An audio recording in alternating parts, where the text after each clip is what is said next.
Welcome to Samba Samba. Enjoy the video. You begin by selecting the right magnifying glass for the job and holding it correctly. Choose a hand lens for portability, a stand for steady work, or a loupe for close detail. Once chosen, check the magnification, 2x for reading, 5x 10x for inspection, because higher power reduces visible area. Make sure the lens is clean with a microfiber cloth to prevent distortion.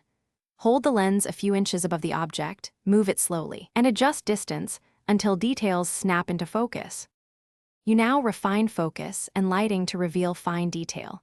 First, position your light source to illuminate the subject without creating glare. Side lighting often works best.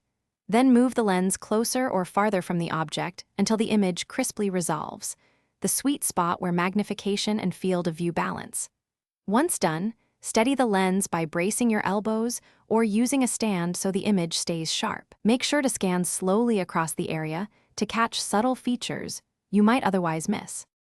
You finish by documenting findings and addressing common issues. Inspect the object methodically, moving the lens in overlapping passes and recording measurements or markings as you go.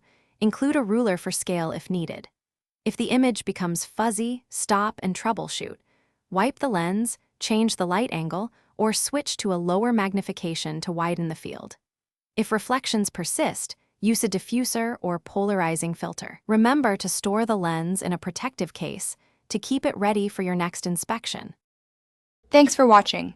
Consider subscribing if we helped you.